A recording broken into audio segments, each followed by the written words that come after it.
आज सुनिए बृहस्पति देवता की संपूर्ण कथा। उससे पहले जानिए देवगुरु बृहस्पति के बारे में। बृहस्पति देवता को सभी देवी देवताओं का गुरु माना गया है, जो कि किसी भी व्यक्ति को ज्ञान और सौभाग्य का वरदान प्रदान करते हैं।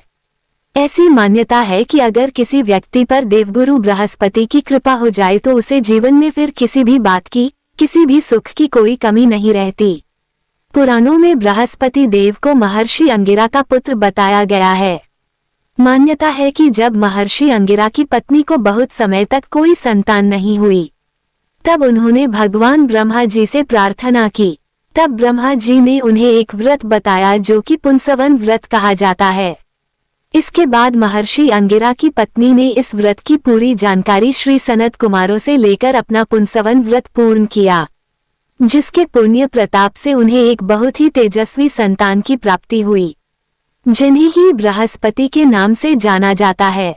नवग्रहों के श्रेष्ठ बृहस्पति मात्र एक ग्रह नहीं है, वरन देवताओं के भी गुरु हैं। ब्रह्मा जी के मानस पुत्र महर्षि अंगिरा के 3 पुत्र हुए, बृहस्पति, उतथ्य और संवर्त। इनमें बृहस्पति सबसे ज्येष्ठ अर्थात बड़े हैं। बृहस्पति अत्यंत सत्वगुणों से युक्त, वाणी, बुद्धि और ज्ञान के अधिष्ठाता तथा महान परोपकारी हैं।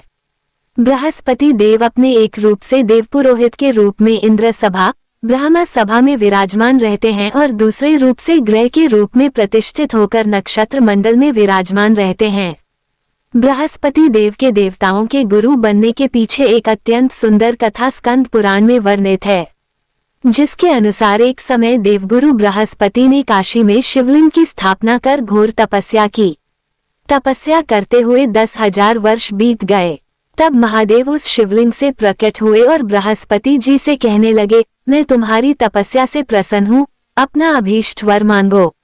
अपने सामने उन अत्यंत प्रकाशवान तेजोमय शिव को देखकर बृहस्पति उनकी स्तुति करने लगे, हे जगन्नाथ, आप त्रिगुणातीत, जरा मरण से रहित, त्रिजगन्मय, भक्तों का उद्धार करने वाले और शरणागत वत्सल हैं। आपके दर्शनों से ही मैं कृतकृत्य हो गया हूँ, मेरी समस्त कामनाएं पूरी हो गई हैं, अतः अब कुछ भी प्राप्त करना शेष नहीं रह गया। बृहस्पति की ऐसी स्तुति सुनकर महादेव और भी अधिक प्रसन्न हुए और उन्हें अनेक वर दिए और कहा, हे अंगिरस, तुमने बहुत बड़ा तप किया है, इसलिए तुम इंद्रादि देवों के पालक तथा ग्रहों में पूज्य हो जाओगे और तुम्हारा नाम बृहस्पति होगा। महादेव ने आगे कहा, हे ग्रहाधीश, तुम बड़े वक्ता और विद्वान हो, इसलिए तुम्हारा नाम वाचस्पति भी होगा। जो प्राणी तुम्हारे द्वारा स्थापित इस बृहस्पतिश्वर लिंग की आराधना करेगा और तुम्हारे द्वारा की गई स्तुति का पाठ करेगा, उसे मनोवांछित फल प्राप्त होगा तथा ग्रहजनित कोई भी बाधा उसे पीड़ित नहीं करेगी। इतना कहकर महादेव ने सभी देवताओं को बुलाकर बृहस्पति जी को देवाचार्य तथा देवगुरु के पद पर प्रतिष्ठित कर दिया। बृहस्पतिवार व्रत की पौराणिक कथा के अनुसार प्राचीन समय की बात है।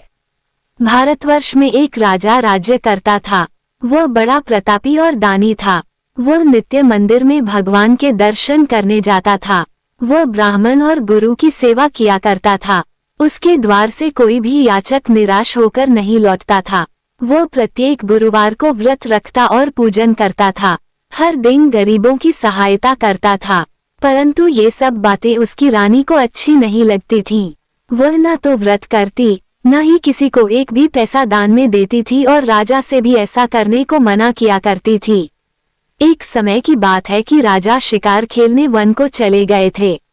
घर पर रानी और दासी थी। उसी समय गुरु बृहस्पति साधु का रूप धारण करके राजा के दरवाजे पर भिक्षा मांगने आए। साधु ने रानी से भिक्षा मांगी तो वह कहने लगी, हे साधु महाराज, मैं इस दान पुण्य से तंग आ गई हूँ। इस कार्य के लिए तो मेरे पतिदेव ही बहुत हैं। अब आप ऐसी कृपा करें कि हमारा सारा धन नष्ट हो जाए और मैं आराम से रह सकूं।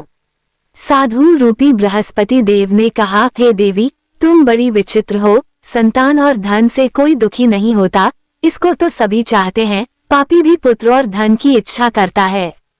अगर तुम्हारे पास धन अधिक है तो भूखे मनुष्यों को भोजन कराओ, प्याव लगवाओ, ब्राह्मणों को दान दो, धर्मशालाएं बनवाओ, कुआं, तालाब, बावड़ी, बाग बगीचे बनवाओ, निर्धनों की कन्याओं का विवाह कराओ और यज्ञादि करो। इस प्रकार के कर्मों से तुम्हारा नाम परलोक में सार्थक होगा।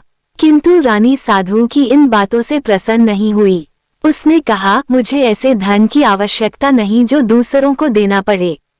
तब साधु ने कहा, यदि ऐसी ही इच्छा है तो जैसा मैं कहूँ वैसा करो। बृहस्पतिवार के दिन घर को गोबर से लीपना, सिर धोना, मांस मदिरा का सेवन करना और नियमों का उल्लंघन करना, ऐसा 7 गुरुवार करने से सारा धन नष्ट हो जाएगा। रानी ने ऐसा ही किया और कुछ ही दिनों में उसका सब धन नष्ट हो गया। आगे चलकर उसने बृहस्पति व्रत किया, भगवान की कृपा से सब कुछ पुनः प्राप्त किया और अंत में राजा रानी सुखी हुए, संतान प्राप्त हुई और जीवन सफल हुआ। जो भी सच्चे मन से बृहस्पतिवार का व्रत करता है, कथा सुनता है और दूसरों को सुनाता है, उसकी सभी मनोकामनाएं पूर्ण होती हैं। बृहस्पति देव उसकी रक्षा करते हैं और जीवन में सुख समृद्धि प्रदान करते हैं। प्रेम से बोलिए, बृहस्पति देवता की जय। श्री विष्णु भगवान की जय।